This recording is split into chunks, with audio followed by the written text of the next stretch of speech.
ನಾಳೆ ಮೇ 27 ಬುಧವಾರದ ದಿನ ಅಧಿಕ ಮಾಸದಲ್ಲಿ ಬಂದಿರುವ ಪದ್ಮಿನಿ ಏಕಾದಶಿ ಇದೆ. ಈ ದಿನ ಸ್ನಾನಕ್ಕೂ ಮುನ್ನ ಯಾವ ಪದಾರ್ಥವನ್ನು ಮೈಗೆ ಹಚ್ಚಿಕೊಂಡು ಸ್ನಾನ ಮಾಡಿದರೆ ಸರ್ವ ಪಾಪಗಳು ಕಳೆದು ವಿಷ್ಣು ಕೃಪೆ ಭೂದೇವಿ ಕೃಪೆ ಸಿಗುತ್ತದೆ. ಬಡತನ ದೂರವಾಗಿ ಅರಿಯ ಚಿತ್ತ ನಿಮ್ಮ ಮೇಲೆ ಬರಲು ಈ ದಿನ ಯಾವ ಕಥೆಯನ್ನ ಕೇಳಬೇಕು, ಪೂಜೆಯ ವಿಧಿವಿಧಾನ ಮಂತ್ರವೇನೆಂದು ಇವತ್ತಿನ ಈ ವಿಡಿಯೋದಲ್ಲಿ ಸಂಪೂರ್ಣವಾಗಿ ತಿಳಿಸಿಕೊಡ್ತೀವಿ. ಬನ್ನಿ. ಪದ್ಮಿನಿ ಏಕಾದಶಿ ತಿಥಿಯು ಮೇ 26 ಬೆಳಿಗ್ಗೆ 5 ಗಂಟೆ 10 ನಿಮಿಷಕ್ಕೆ ಆರಂಭವಾಗಿ ಮೇ 27 ಬೆಳಿಗ್ಗೆ 6 ಗಂಟೆ 21 ನಿಮಿಷಕ್ಕೆ ಮುಕ್ತಾಯವಾಗುತ್ತೆ.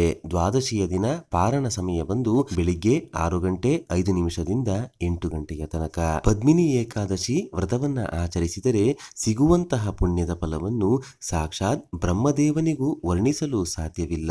ಮನುಷ್ಯನ ಪಾಪದ ರಾಶಿಗಳನ್ನು ನಾಶ ಮಾಡಿ ಐಶ್ವರ್ಯವನ್ನು ನೀಡುವ ಏಕಾದಶಿಯೇ ಪದ್ಮಿನಿ ಏಕಾದಶಿಯಾಗಿದೆ. ಈ ಏಕಾದಶಿಯ ಕಥೆ ಮಹಿಮೆಯನ್ನು ಕೇಳುವವರಿಗೆ ವೈಕುಂಠ ಪ್ರಾಪ್ತಿಯಾಗುತ್ತೆ. ಪಿತೃಗಳ ಕೃಪೆ ಇಲ್ಲದ ವಂಶಕ್ಕೆ ಪಿತೃಗಳ ಅಪಾರ ಅನುಗ್ರಹ ದೊರೆತು ಸಂತಾನ ಫಲ, ಭೂಯೋಗ, ಮದುವೆ ಭಾಗ್ಯಗಳು ಕೂಡಿ ಬರುತ್ತದೆ. ಬಡತನ ನಾಶವಾಗುತ್ತದೆ. ಈ ದಿನ ಬೆಳಿಗ್ಗೆ ಎದ್ದ ನಂತರ ಮರೆಯದೆ ಮನೆಯ ಹೊರಭಾಗದಲ್ಲಿ ನಿಂತು ಭೂಮಿ ತಾಯಿಯನ್ನು ಮುಟ್ಟಿ ನಮಸ್ಕಾರ ಮಾಡಿಕೊಳ್ಳಬೇಕು. ಏಕೆಂದರೆ ಶತಭಾವು ಶ್ರೀಕೃಷ್ಣನು ವರಾಹ ರೂಪವನ್ನು ತಾಳಿ ನಿನ್ನ ಉದ್ಧಾರ ಮಾಡಿರುವನು. ಬ್ರಹ್ಮದೇವರು ನಿನ್ನನ್ನು ನಿರ್ಮಾಣ ಮಾಡಿದರೆ ಕಶ್ಯಪ ಮುನಿಗಳು ನಿನ್ನನ್ನು ಅಭಿಮಂತ್ರಿಸಿದ್ದಾರೆ. ಎಲೈ ಭೂದೇವಿ, ಮೃತ್ತಿಕೆಯೇ ನನ್ನನ್ನು ಇಂದು ಶುದ್ಧ ಮಾಡಿ ಹರಿಪೂಜೆಗೆ ಯೋಗ್ಯವನ್ನಾಗಿಸು ಎಂದು ಸ್ವಲ್ಪ ಮಣ್ಣನ್ನು ತೆಗೆದುಕೊಂಡು ನಿಮ್ಮ ದೇಹಕ್ಕೆ ಹಚ್ಚಿಕೊಳ್ಳಬೇಕು. ಆ ನಂತರ ಮನೆಯ ಬಳಿ ಏನಾದರೂ ಗೋಮಯ ಸಿಗುತ್ತದೆ ಎಂದರೆ ಗೋಮಯವನ್ನು ಕೈನಲ್ಲಿ ಹಿಡಿದು ಆಕಳಿನ ಉದರದಲ್ಲಿ ಇದ್ದು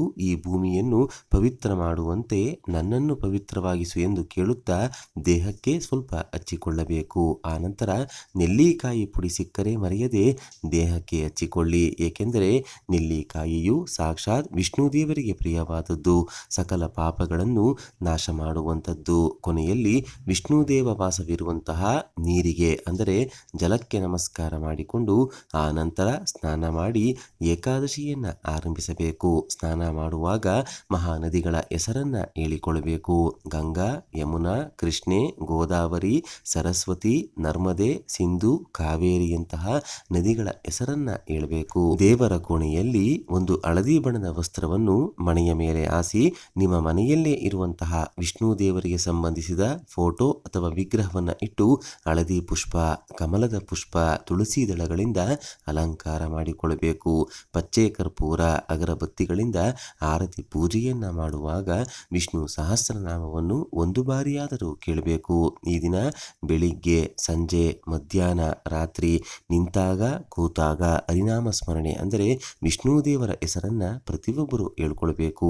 ವಿವಿಧ ಹಣ್ಣುಗಳನ್ನು ವಿಷ್ಣು ದೇವರ ಮುಂದೆ ಇಟ್ಟು ನಮಸ್ಕಾರ ಮಾಡಿಕೊಳ್ಬೇಕು. ಶಕ್ತಿ ಇದ್ದವರು ನಿರ್ಜಲ ಉಪವಾಸವಿರಿ. ಸಾಧ್ಯವಾಗದವರು ಹಾಲು ಹಣ್ಣನ್ನ ಸೇವಿಸುತ್ತಾ ಏಕಾದಶಿಯನ್ನ ಮಾಡಿ. ಏಕಾದಶಿ ಇಂದಿನ ದಿನ ರಾತ್ರಿಯಿಂದಲೇ ಅಲ್ಪ ಆಹಾರ ಸೇವಿಸಿ. ಹಾಸಿಗೆಯ ಮೇಲೆ ಮಲಗಬೇಡಿ. ದರ್ಬೆ ಅಂದರೆ ಚಾಪೆಯ ಮೇಲೆ ನಿದ್ರೆ ಮಾಡಿ. ಬ್ರಹ್ಮಚರ್ಯ ಪಾಲಿಸಿ.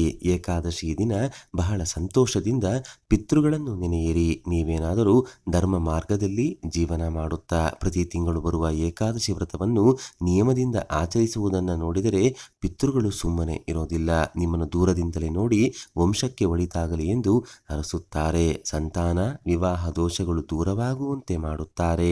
ಈ ದಿನ ಅಸತ್ಯವನ್ನು ನುಡಿಬಾರದು, ಯಾರನ್ನು ನಿಂದಿಸಬಾರದು, ಮಾಂಸ ಮದ್ಯ ಇತ್ಯಾದಿಗಳನ್ನು ತ್ಯಜಿಸಬೇಕು. ವಿಷ್ಣು ಪೂಜೆ ಮಾಡುವಾಗ ಪುರಾಣ ಕಥೆಗಳನ್ನು ಕೇಳಬೇಕು. ಗುರು ಬ್ರಾಹ್ಮಣರ ನಿಂದನೆಯನ್ನ ಮಾಡಬಾರದು. ಇವಿಷ್ಟು ನಿಯಮವನ್ನು ಪಾಲಿಸಿ ಅಧಿಕ ಮಾಸದಲ್ಲಿ ಬಂದಿರುವ ಏಕಾದಶಿ ಒಂದೇ ಒಂದು ದಿನವಾದರೂ ಈ ರೀತಿ ವಿಷ್ಣು ದೇವರನ್ನ ಪೂಜೆ ಮಾಡಿದರೆ ಸಾಕು. ಈ ಭೂಮಿ ಮೇಲೆ ಇರುವಂತಹ ಸಕಲ ಪುಣ್ಯ ನದಿಗಳಲ್ಲಿ ಸ್ನಾನ ಮಾಡಿದ ಫಲ ಸಿಗುತ್ತದೆ. ಪುಣ್ಯಕ್ಷೇತ್ರಗಳ ದರ್ಶನ ಮಾಡಿದ ಪುಣ್ಯ ಪ್ರಾಪ್ತಿಯಾಗುತ್ತೆ.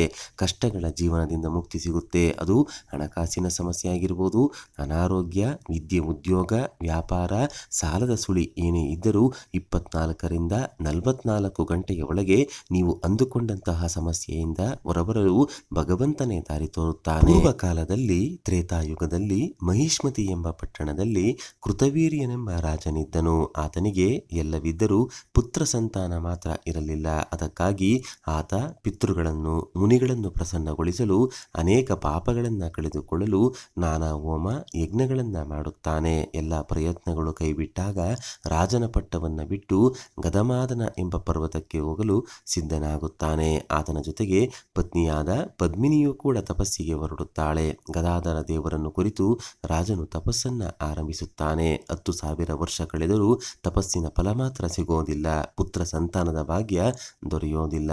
ರಾಜನ ದೇಹದಲ್ಲಿ ಮೂಳೆಗಳು ಮಾತ್ರ ಕಾಣಿಸತೊಡಗಿತು. ಇದನ್ನು ನೋಡಿದ ಪದ್ಮಿನಿಯು ಅಲ್ಲೇ ಹತ್ತಿರದಲ್ಲಿದ್ದ ಮಹಾಭಾಗ್ಯವತಿ ಅನುಸೂಯೆಯನ್ನು ಭೇಟಿ ಮಾಡಿ ವಿಚಾರ ತಿಳಿಸಿದಾಗ ತಾಯಿ ಅನುಸೂಯೆಯು ಅಧಿಕ ಮಾಸದಲ್ಲಿ ಬರುವ ಪದ್ಮಿನಿ ಏಕಾದಶಿಯನ್ನು ನಿಷ್ಠೆಯಿಂದ ಉಪವಾಸ ಮಾಡುತ್ತಾ ಆಚರಿಸು.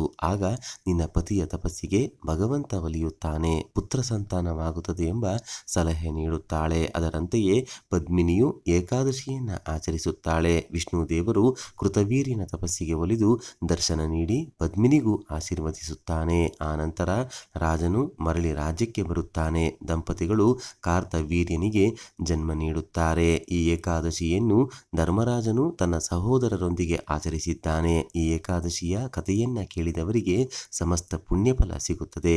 ದೇವಾನುದೇವತೆಗಳ ಜೊತೆಗೆ ಮಹಾವಿಷ್ಣು ನಿಮ್ಮನ್ನು ಕಠಿಣ ಕಷ್ಟಗಳಿಂದ ಪಾರು ಮಾಡುತ್ತಾರೆ. ನೋಡಿದ್ರಲ್ಲ, ಪದ್ಮಿನಿ ಏಕಾದಶಿಯ ದಿನ ಯಾವ ಕಥೆಯನ್ನ ಕೇಳಬೇಕು, ಪೂಜೆಯ ವಿಧಾನ ಹೇಗಿರಬೇಕಂತ ಇವತ್ತಿನ ಈ ವಿಡಿಯೋದಲ್ಲಿ ತಿಳಿಸ್ಕೊಟ್ಟಿದ್ದೀವಿ. ಈ ಮಾಹಿತಿ ನಿಮಗೆ ಇಷ್ಟವಾದರೆ ತಪ್ಪದೆ ಜೈ ಶ್ರೀ ಮಹಾವಿಷ್ಣು, ಜೈ ಮಹಾಲಕ್ಷ್ಮೀ ದೇವಿ ಅಂತ ಬರೆದು ಈ ವಿಡಿಯೋನ ಪ್ರತಿಯೊಬ್ಬರಿಗೂ ಶೇರ್ ಮಾಡಿ. ಮುಂದಿನ ಬಾರಿ ಮತ್ತೊಂದು ವಿಶೇಷ ದೈವ ಮಾಹಿತಿಯೊಂದಿಗೆ ಭೇಟಿಯಾಗೋಣ. ಧನ್ಯವಾದ ಸ್ನೇಹಿತರೆ.